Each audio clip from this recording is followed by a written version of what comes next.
자, 지난 한 주간도 여러분 형통한 삶 잘 사셨습니까? 네. 성경에서 말하는 형통한 삶이란 어떻게 사는 것이라고 말씀을 드렸어요. 예. 바로 하나님의 지혜를 내 마음에 품고 하나님의 지혜가 이끄시는 대로 사는 것이다. 그렇게 말씀드렸죠. 우리는 하나님의 지혜를 가지고 살기 위해서 성령의 음성을 반드시 들어야 되고 또 하나님의 말씀인 성경을 기준 삼아서 살아야 한다 말씀을 드렸습니다. 우리가 이 땅을 살아가면서 내 뜻대로 사는 삶이 아니라 바로 하나님의 뜻대로 하나님의 마음에 합당한 모습으로 살아가는 것이 여러분 진짜 형통이라고 저는 믿습니다. 예. 하나님의 지혜가 이끄시는 대로 순종하게 되면 그 어떤 어려운 길도 평탄하다고 느낄 정도로 우리가 지치지 않고 버텨나갈 수 있는 능력을 공급받게 된다는 것이죠. 그러니 더 이상 내 생각과 내 뜻과 내 계획은 다 버리고 이제부터는 주님의 뜻, 주님의 지혜, 주님의 마음을 가지고 살면 바로 세상 사람들도 우리의 형통한 인생을 알아보고서 관심을 가져주게 된다는 것이죠. 자, 그리고 우리의 형통으로 말미암아 이제 복음이 자연스럽게 증거되어 줄 수 있다는 겁니다. 자, 보디발이 요셉의 형통을 알아본 것처럼 세상 사람들은요, 우리의 형통한 모습을 알아보게 되고 결국에는 관심을 갖고 따라오게 될 줄로 믿습니다. 잘 나가는 모습, 세상에서 내가 원하는 대로 잘 나가는 모습으로 복음을 증거하려 하지 마십시오. 잘못 증거되는 겁니다. 야, 교회 나오면 나처럼 잘 나갈 수 있어. 교회 나오면 모든 게 잘 돼. 교회 나오면 내가 원하는 학교도 합격할 수 있어. 그럼 그걸로 전도하는 거 절대 아닙니다. 주님이 원하시는 건 그게 아니에요. 어떤 상황에서도 내가 하나님 말씀, 하나님의 지혜를 가지고 이 땅을 살아내고 있어. 예수 믿으니까 그 능력이 나한테 오네. 그걸로 복음 증거하시는 겁니다. 그게 진짜 복음 증거죠. 주님이 기뻐하시는 모습입니다. 자, 여러분 이제 얼마 남지 않았는데요. 성탄절 위에 보이시죠? 어떻게 이쁘게 잘 디자인 됐습니까? 예.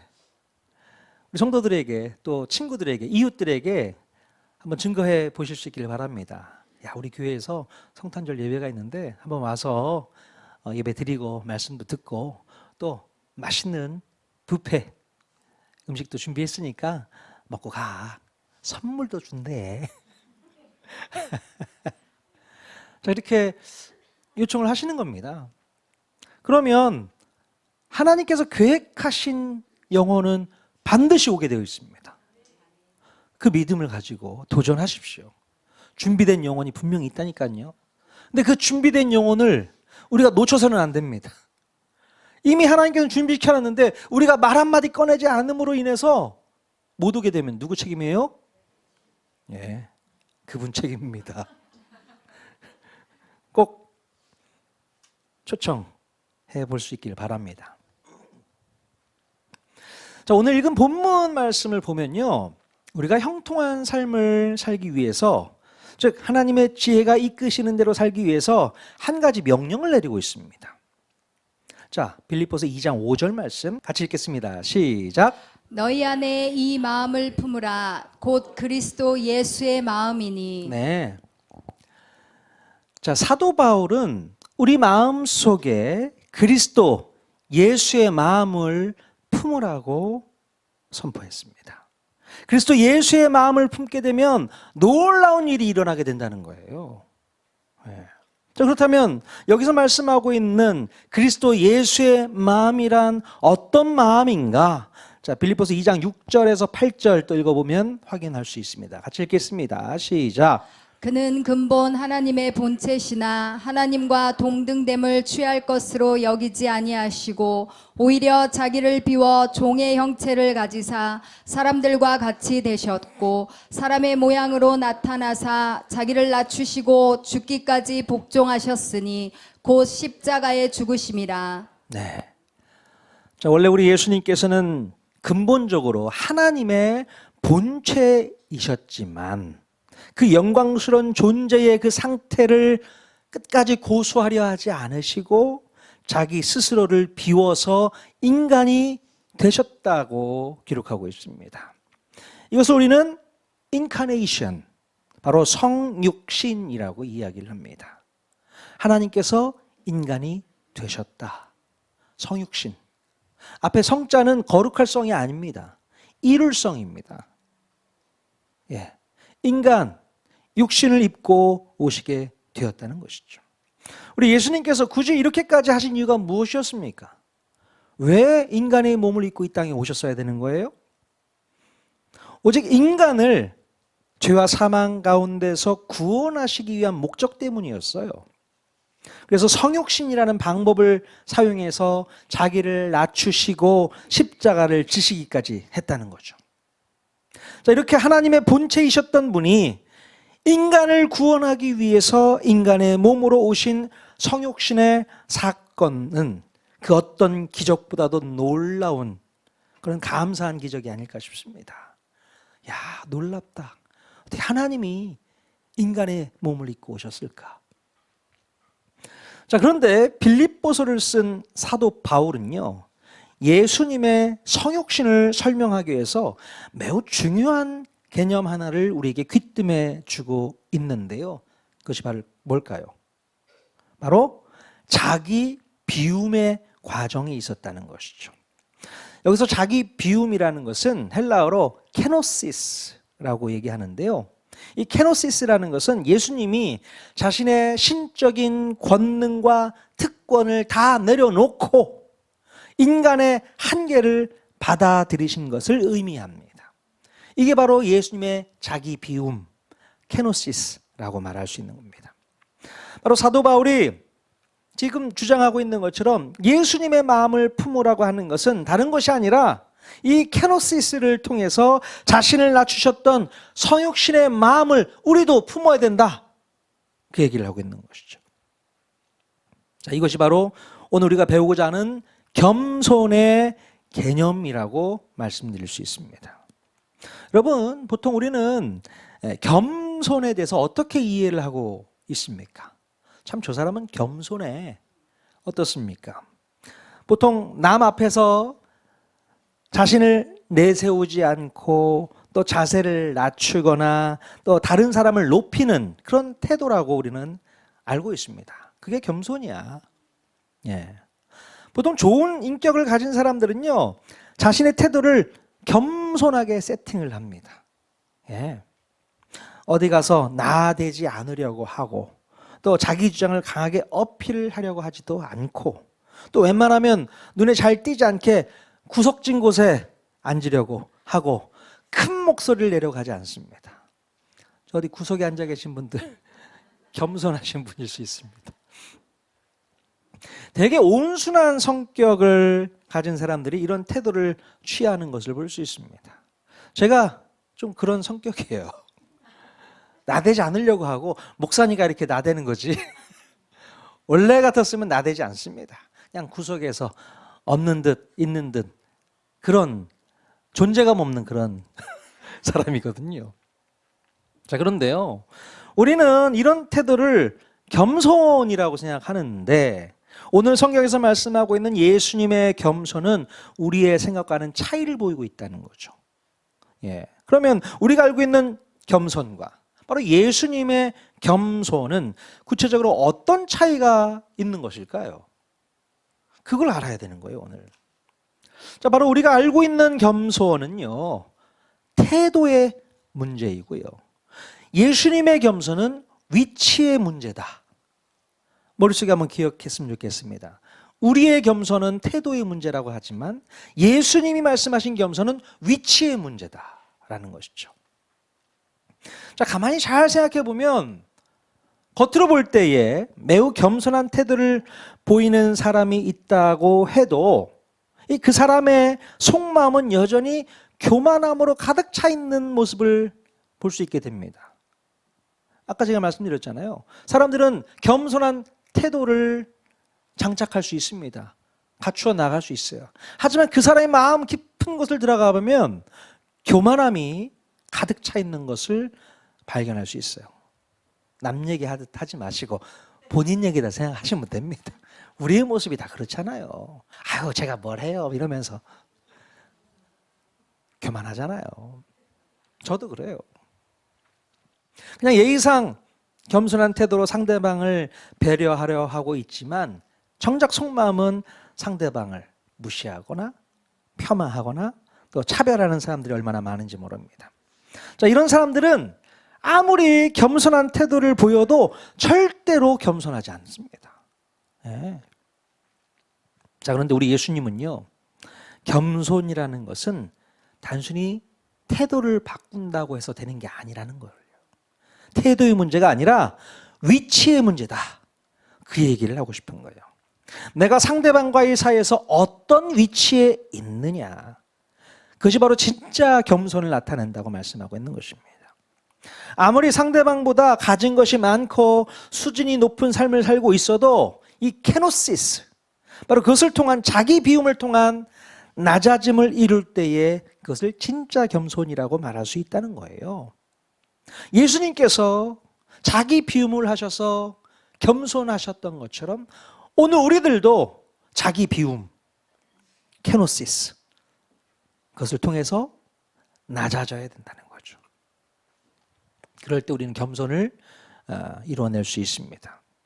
원래 우리 예수님께서는 우리가 상상할 수 없는 하나님의 위치에 있던 분이셨어요. 그분이 하나님의 본체이셨습니다. 자신의 모든 것을 다 비우시고 연약한 인간의 모습으로 성육신 하시게 되지 않습니까?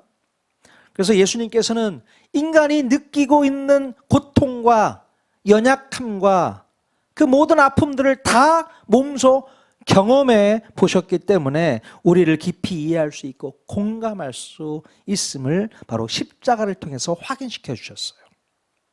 만약에 예수님께서 인간의 몸으로 입지 않고 그냥 하늘에만 계셨다면 우리의 아픔과 고통과 괴로움을 이해하실 수 있었겠습니까? 우리 예수님께서는 우리를 공감하시기 위해서, 우리 인간의 모습을 이해하시기 위해서 친히 인간의 몸을 입고 이 땅에 오셨다는 거예요. 자기를 다 비워버렸습니다. 자, 겸손이라는 게 바로 이런 거다. 이렇게 알려주고 계세요. 자기 자신을 비우고 상대방을 이해하고 공감하는 위치에 서 있는 것.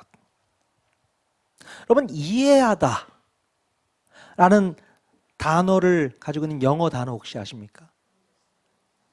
잘 아시네요. understand. understand. 이게 두 단어가 합성어로 이루어진 거잖아요. understand. 제가 말 너무 굴리나요? 언더라는 말이 뭔 뜻이에요? 언더가 아래에 있다. stand는 뭐예요? 서 있다. 아래에 서 있다.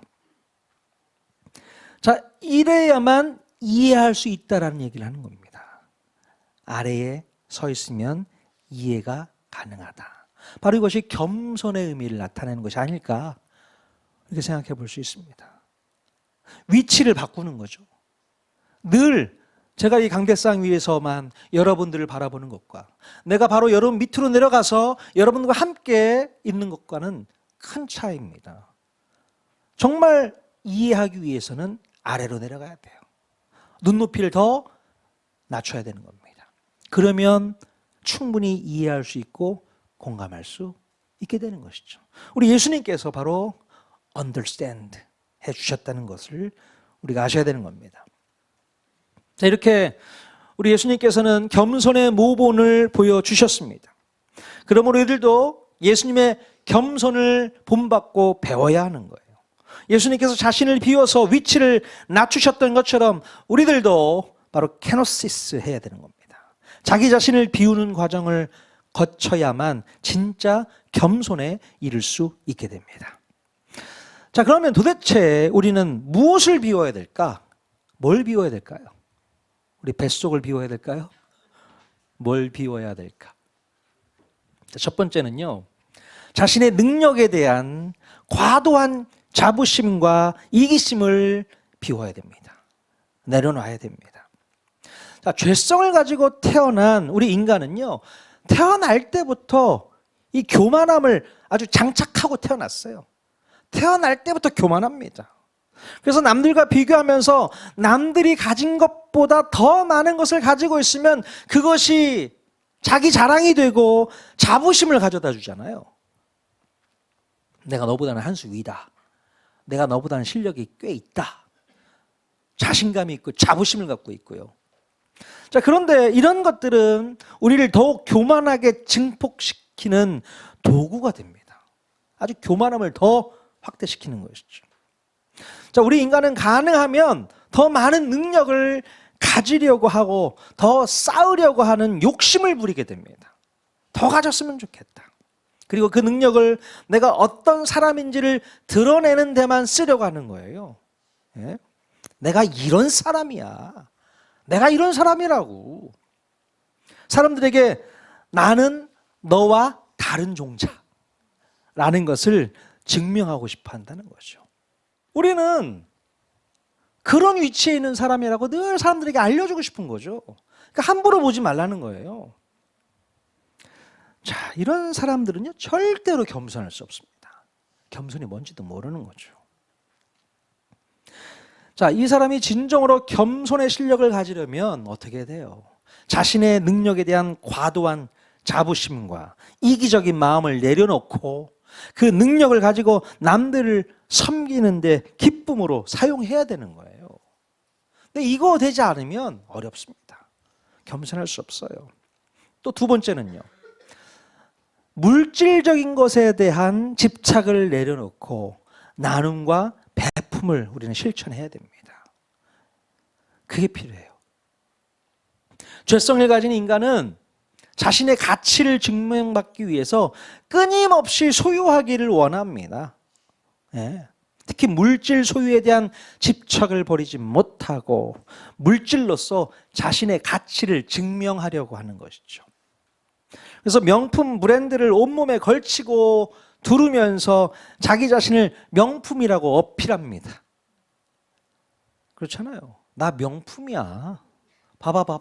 이거 얼마나 명품 옷인가 봐봐. 명품 구두, 명품 신발, 시계. 그러니 난 명품 아니겠어? 이렇게 어필을 하고 싶은 거죠. 사람들이 그렇습니다.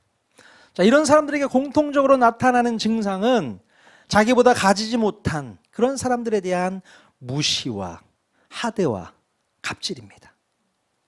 그런 것밖에 나오는 게 없어요. 이런 사람들은 절대로 겸손할 수가 없습니다.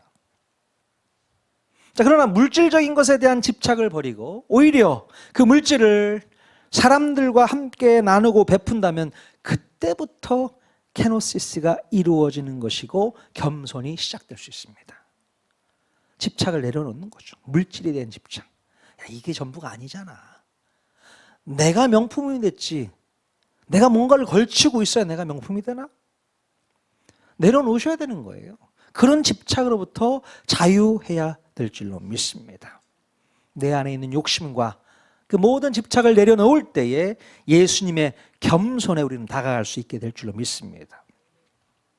자, 세 번째는요, 사람들에 대한 편견과 선입견을 버리고 모든 사람들을 하나님의 형상대로 창조된 소중한 존재로 바라보는 마음, 그 마음을 가져야 되는 거예요. 그것이 바로 자기의 비움입니다. 사람들은 다른 사람들을 보면서 서열화하는 것을 자연스럽게 여깁니다. 서열화한다는 거 아시겠어요?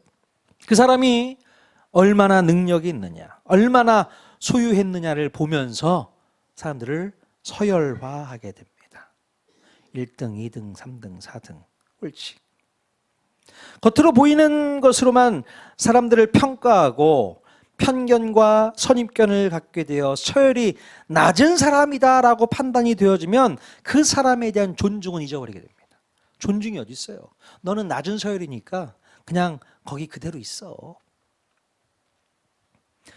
그러니 이런 마음을 갖고 있으면 도저히 겸손이라는 게 나올 수 없습니다. 자, 그러나 반면에 모든 사람들을 바라볼 때에 하나님의 형상대로 창조된 아주 소중한 존재로 그 사람을 바라보게 된다면 인간에 대한 서열화는 사라지게 되고 바로 하나님의 작품으로서 인정하게 되어서 그 사람에 대한 존중이 그때부터 시작되는 겁니다. 예. 너는 하나님의 형상이야. 하나님의 형상대로 창조된 걸작품이야. 그런 인정이 있어야 돼요. 그 인정이 없기 때문에 서열화가 되는 겁니다. 저는 이것이 바로 자기 비움을 위한 가장 중요한 시도이고 노력이라고 보시면 되겠습니다. 너는 하나님의 형상을 갖고 태어난 걸작품이야. 우리 옆 사람이 이렇게 한번 인사했으면 좋겠습니다. 당신은 하나님의 걸작품입니다. 예, 당신은 하나님의 걸작품입니다. 이렇게 상대방을 존중하게 될 때에 겸손이 나올 수 있는 거예요. 그렇지 않습니까? 여러분, 걸작품을 함부로 다루는 사람이 있어요? 걸작품이 있으면 어떻게든 애지중지하면서 잘 모시잖아요. 그러니까 상대방을 걸작품이라고 여길 때에만 비로소 소중하게 다루고 존중하게 되고 겸손하게 그 사람을 대할 수 있는 것입니다. 그런데 걸작품은 무슨 걸작품이야. 어쩌다가 너 같은 게 태어나가지고 이렇게 힘들게 하는지 모르겠다. 사람을 이렇게 대하기 시작하면요, 겸손이 나올 수가 없습니다. 서열화가 시작되는 거죠. 너는 저 밑에서 그냥 놀아. 안타까운 일입니다. 우리의 삶 가운데 이런 일들이 계속 있다는 거예요. 절대 우리 통하는 게 성도들 사이에서는 서열화하는 일이 있어서는 안 됩니다. 모든 성도들을 걸작품으로 인정하시고 받아주시고, 예, 서로를 위해서 축복하시길 바랍니다. 자, 이렇게 우리가 비워야 할 것을 비우게 되면 자신을 쉽게 낮출 수 있게 됩니다. 위치를 낮출 수 있게 된다는 거예요. 내 자신을 비워서 자신을 낮추게 되면 놀라운 일이 일어나게 되는데 바로 상대방을 이해할 수 있고 공감하게 되는 겸손의 동작들이 하나씩 만들어질 수 있게 되는 것입니다. 그때 가서야 상대방에 대한 진정한 understand, 이것이 내 마음으로부터 만들어질 수 있다는 거예요. 여러분, 겸손의 시작은 상대방에 대한 이해와 공감에서부터 시작한다, 이렇게 생각하실 수 있기를 바랍니다. 예. 자, 그렇다면 상대방에 대한 이해와 공감이 이루어지게 되면 어떤 일이 벌어지게 될까? 우리 공동체 안에서 상대방에 대한 이해와 공감이 시작됐다. 그럼 어떤 일이 벌어지게 될까요? 자, 빌립보서 2장 3절 말씀 같이 한번 읽어보겠습니다. 시작. 아무 일에든지 다툼이나 허영으로 하지 말고. 네. 우리가 누구와 무슨 일을 하더라도 다툼이나 허영이 생기지 않는다. 사도 바울이 얘기하고 있습니다. 자, 여기서 허영이라는 말은 뭐냐면 공허한 견해 또는 잘못된 생각, 이런 뜻을 갖고 있어요. 상대방을 이해하거나 공감하려는 마음이 없으면 늘 자기 의견만 주장하다가 다툼이 일어나게 되고 잘못된 생각만을 고집하게 된다는 거예요. 그래서 이 나라의 정치 지도자들은 상대방을 이해하려고 하고 공감하려고 해야 하는 것입니다. 예? 그런 겸손한 마음이 없으면 다툼과 허영으로 나라를 혼란에 빠뜨리고 만다는 것이죠. 정치인들이 해야 될 것이 바로 이 겸손한 마음 가져야 되는 거예요. 여러분, 상대방에 대한 이해와 공감이 이루어지면요, 또 어떤 일이 벌어지게 될까요? 자, 3절 하반절 또 읽겠습니다. 시작. 오직 겸손한 마음으로 각각 자기보다 남을 낮게 여기고. 네, 자기 자신보다 상대방을 낮게 여기게 된다. 낮게 여기게 된다. 그 얘기입니다. 상대방을 나보다 낮게 여긴다는 것은요, 상대방이 나보다 언제나 뛰어나고 나보다 수준이 높고 또 나보다 언제나 옳다고 여긴다는 그런 뜻은 아닙니다. 자, 나 자신을 비하하라는 뜻도 아니에요. 이게 무슨 말이냐? 자기보다 남을 낮게 여긴다는 것은 상대방을 존중해주고 인정해주고 또 정말 뛰어난 점이 있으면 아무런 시기와 질투 없이 높여주는 것, 그것이 바로 상대방을 나보다 낮게 여기는 것입니다. 여러분, 이런 마음들이 우리 마음 가운데 자연스럽게 있어야 돼요. 뭔가 나보다 잘하는 거 있으면 나보다 잘해? 니까지 깨? 이런 비하하는 생각은 있어서는 안 되는 거죠. 오히려 칭찬, 격려, 야, 너 정말 잘한다. 정말 내가 응원하고 싶다. 박수 치고 싶다. 너처럼 잘하는 사람이 어딨냐. 자, 이렇게 우리가 높여줄 수 있는 거죠. 상대방을 낮게 여겨준다는 것이죠.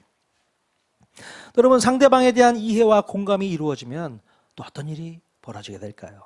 자, 빌립보서 2장 4절을 또 있습니다. 같이 읽겠습니다. 시작. 각각 자기 일을 돌볼 뿐더러 또한 각각 다른 사람들의 일을 돌보아 나의 기쁨을 충만하게 하라. 네, 이 말씀은 자기 자신의 일에만 관심 갖지 않고 다른 사람의 일에도 관심을 갖게 된다는 말이에요. 이해와 공감이 있으니 다른 사람의 일도 관심을 갖게 되는 것입니다. 자, 이 말씀은 자기 자신의 일에만 관심 갖지 말라는 겁니다. 다른 사람의 일도 관심 좀 가져줘. 이렇게 사도 바울이 얘기하고 있는 거예요. 이 겸손한 사람은 자신의 상황과 형편에만 늘 묶여 있지 않습니다. 다른 사람에게도 늘 관심을 가지고 상대방의 일들을 돌아보게 된다는 것이죠. 그래서 교회 오시면 얼굴색부터 보잖아요. 그래서 얼굴빛이 좋은가 안 좋은가 상대방을 바라보면서 오늘 무슨 일이 있었어? 얼굴빛이 좀 안 좋네? 아니면 야, 오늘 무슨 좋은 일 있어? 야, 얼굴에 그냥 웃음이 가득하네. 관심 가져주는 거예요. 근데 나는 뭔가 좋은 일 있어가지고 좀 얘기하고 싶은데 관심도 없는 거야. 그럼 너무 아쉬운 거죠. 누가 물어봐 줬으면 좋겠는데. 그런 마음도 있을 수 있잖아요. 여러분, 보통 사람들은요, 남 일에는 별로 관심이 없습니다. 관심 없어요. 나만 행복하면 되고 나만 평안하면 되고 나만 잘 살면 된다고 생각을 하며 살아요. 관심 없습니다. 굳이 다른 사람에게 무슨 일이 일어나고 있는지, 뭐 좋은 일이 있는지 나쁜 일이 있는지 궁금해하지도 않고 또 누가 나를 궁금해하는 것도 불편하게 생각해. 뭐 네가 나한테 뭘 궁금해할 게 뭐가 있어. 그냥 각자 살면 되는 거지. 이렇게 생각할 수가 있습니다. 그러나 여러분, 성경은요, 분명히 우리에게 다른 사람의 일을 돌아보라고 얘기하고 있는 거예요. 남들은 그렇게 안 해도 우리 그리스도인만큼 그렇게 하자. 돌아보자. 옆 사람 한번 돌아보십시오. 지금 당장 한번 돌아보십시오. 얼굴빛이 어떤가? 얼굴 표정이 어떤가? 아니, 고개를 돌리라는 얘기 아니야. 돌아보라니까 고개를 딱 돌리고 있네. 여준아, 돌아본다는 것은 서로를 격려하기 위해서 또 살피기 위해서 관심 갖기 위해서 돌아보는 거 아니겠습니까? 물론 가십거리를 만들기 위해서 궁금해하는 것은 지양해야 되는데 진심으로 사랑의 마음을 가지고 상대방을 돌아보는 것은 지향해야 되는 것입니다. 여러분, 착각하지 마십시오. 잘 분별하셔야 됩니다. 뭘 지향해야 되는지, 무엇을 지향해야 되는지. 자, 이렇게 겸손한 마음을 갖게 되면요, 상대방에 대한 이해와 공감이 생기게 되어서 다툼이나 허영이 사라지게 되고 상대방을 인정하고 존중해 주고 또 상대방에게 생기는 여러 가지 일들에 대해서 관심 갖고 돌아보게 될 수 있다라는 것입니다. 자, 이것이 바로 사도 바울이 말한 케노시스, 자기 비움의 현상, 자기 비움의 효과라고 저는 말씀드리고 싶습니다. 자기 비움을 통해서 인간의 몸을 입고 이 땅까지 낮아지신 예수 그리스도의 겸손이 이렇게 실현될 수 있다라는 거예요. 예수님과 나랑 아무 상관이 없어. 그것이 아니라 예수님이 하셨던 그 자기 비움을 통한 겸손의 마음, 나도 가져야 된다. 오늘 말씀하고 있습니다. 자, 여러분, 오늘 우리가 배운 이 겸손의 모습을 여실히 볼 수 있는 성경 인물이 있습니다. 바로 이스라엘의 왕이었던 다윗 왕이 바로 하나님 앞에서 진정한 겸손을 나타냈어요. 다윗 왕은 자기 비움을 철저히 해낼 수 있었던 그런 왕이었습니다. 자기를 잘 비워냈어요. 자, 자기가 왕이 되었다고 해서 함부로 권력을 휘두르거나 백성들을 자기 종처럼 부리지 않았다는 겁니다. 늘 다윗 왕은 자기 비움을 통한 섬김의 왕이었다는 것, 여러분 아셔야 됩니다. 자, 사무엘하 7장 24절에서 25절 말씀 같이 한번 읽어보겠습니다. 시작. 주께서 주의 백성 이스라엘을 세우사 영원히 주의 백성으로 삼으셨사오니 여호와여 주께서 그들의 하나님이 되셨나이다. 여호와 하나님이여 이제 주의 종과 종의 집에 대하여 말씀하신 것을 영원히 세우셨사오며 말씀하신 대로 행하사. 여러분 다윗은요 백성들을 향해서 뭐라고 표현하고 있습니까? 그 앞에 페이지 보세요. 주의 백성, 주의 백성이라고 표현하고 있습니다. 나의 백성이 아니라는 거예요. 왕이면 그 나라의 백성들을 바라봤을 때 누구의 백성이라고 얘기하는 게 맞아요? 내 백성, 내 백성이다 라고 말하는 게 어쩌면 맞는 것 같은데 다윗은 그렇게 표현하지 않았습니다. 주님의 백성입니다. 저 백성들은 내 소유가 절대 아닙니다. 주님의 소유, 주님의 것입니다. 그러니 내가 저들을 함부로 대할 특권은 없다는 얘기잖아요. 오히려 나는 주님 앞에서 어떤 존재라고 인식하고 있어요? 주의 종이다. 왕까지 됐는데 하나님 앞에서 나는 종이라고 표현하고 있는 거예요. 다윗이 이런 사람이었습니다.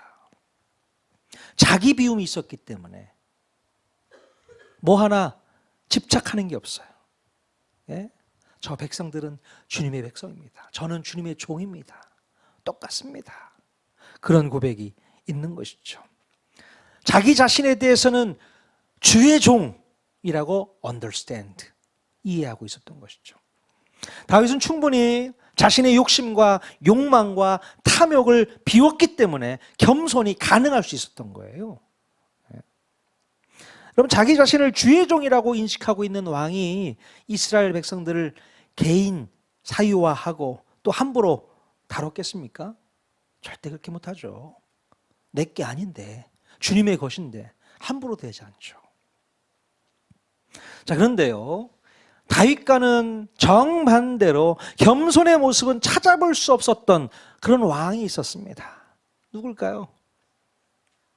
자, 사무엘상 22장 7절에 그 왕이 나타납니다. 같이 읽겠습니다. 시작. 사울이 곁에 선 신하들에게 이르되 너희 베냐민 사람들아 들으라. 이새의 아들이 너희에게 각기 밭과 포도원을 주며 너희를 천부장 백부장을 삼겠느냐. 자, 사울은요 이 다윗과는 달리 자신의 권력을 개인 사유화해서 백성들을 함부로 대하게 됩니다. 겸손함이 없어요. 단적인 예가 조금 전에 읽었던 말씀에 있는데요. 자, 사울 왕의 옆에 있었던 신하들이 누구였습니까? 거의 대부분 다 베냐민 사람이었어요. 사울 자신이 어느 지파 사람이었어요? 베냐민 사람이었단 말이죠. 그래서 베냐민 지파 사람이었기 때문에 자기 왕권을 공교히 하기 위해서 정부의 내각들을 다 자기 사람들로 배치해 놓은 겁니다. 학연, 지연 다 따져서 내가 베냐민 사람이니 베냐민 사람들로 내각을 다 구성해 놓은 거예요. 자, 그러면서 사울은 자기 신하들에게 압력을 가하게 됩니다. 뭐라고요? 야, 다윗이 왕이 되면 너희들 자리와 권력을 다 뺏길 수 있어. 네가 누리던 거 못 누려.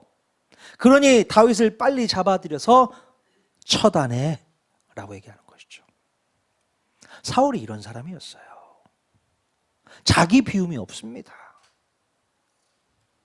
오히려 권력을 사유하죠. 백성은 내 백성인 거예요. 내 소유물입니다. 그러니 함부로 해도 된다. 다윗도 죽여. 그 얘기죠. 그것을 내 사람들을 통해서 말하고 있는 거예요. 자, 그때부터 사울 왕은요, 다윗의 세력들을 잡아들이기 위해서 온 나라에 비상계엄을 선포하고 공포 정치를 실행하게 되는 것입니다. 예. 사울은 어느 누구라도 자기가 내린 이 포고령을 따르지 않으면 즉각 처단하는 폭군의 모습을 더해가고 있습니다. 얼마나 무서웠는데요. 다윗을 도와줬다는 이유로 노베 제사장 85명을 칼로 쳐 죽이게 됩니다. 이게 사울이에요.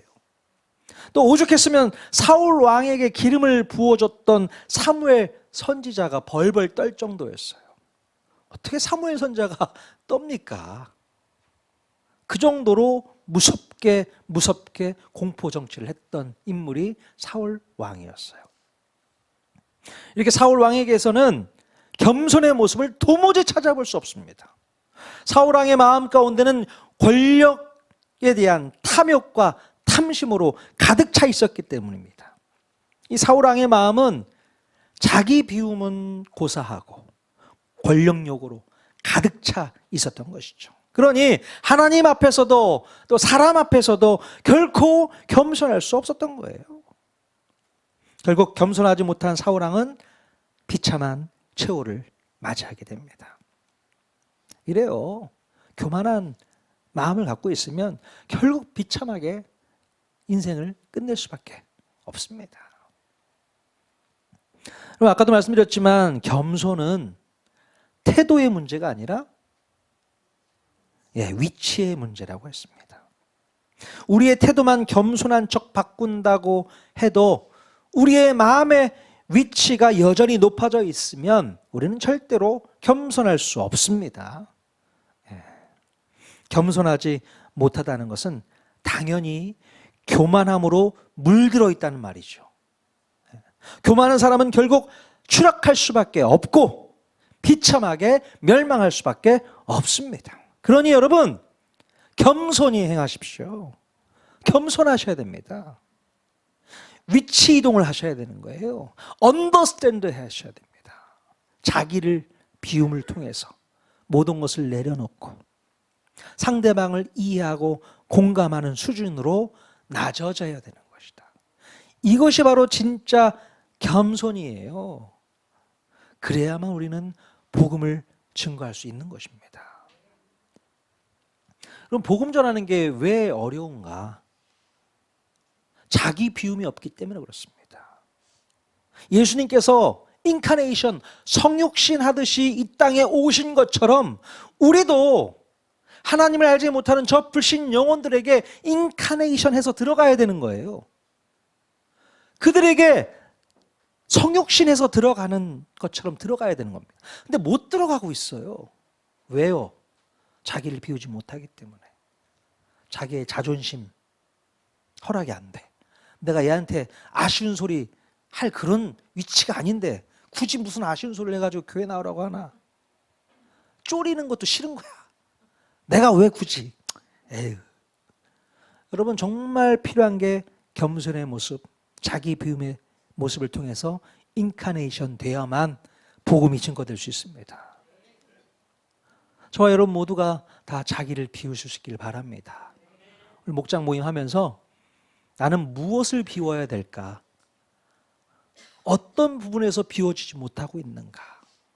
그 비움을 통해서 분명히 누군가를 이해할 수 있어야 되는데 이해하지 못하고 공감도 못하고 그러고 살고 있나? 한번 나눌 수 있기를 바랍니다. 그래서 이번 한 주간은 세상도 따라오지 못할 그 놀라운 겸손의 모습을 가지고 이 땅을 한번 살아볼 수 있기를 바랍니다. 예수님 흉내 내보자는 거죠. 예수님이 우리에게 겸손의 모습으로 다가오셨던 것처럼 우리도 겸손의 모습을 가지고 세상 불신 영혼들에게 다가갔으면 좋겠다.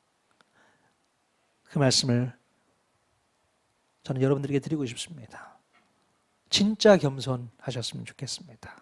태도만 겸손이 아니라 우리의 마음이 낮아져서 understand 해서 상대방을 낮게 여기는 그런 삶 살아보시면 우리 주님께서 기뻐하시지 않을까 싶습니다. 예, 그런 놀라운 기적의 삶을 살 수 있기를 주님의 이름으로 간절히 축원드립니다. 아멘.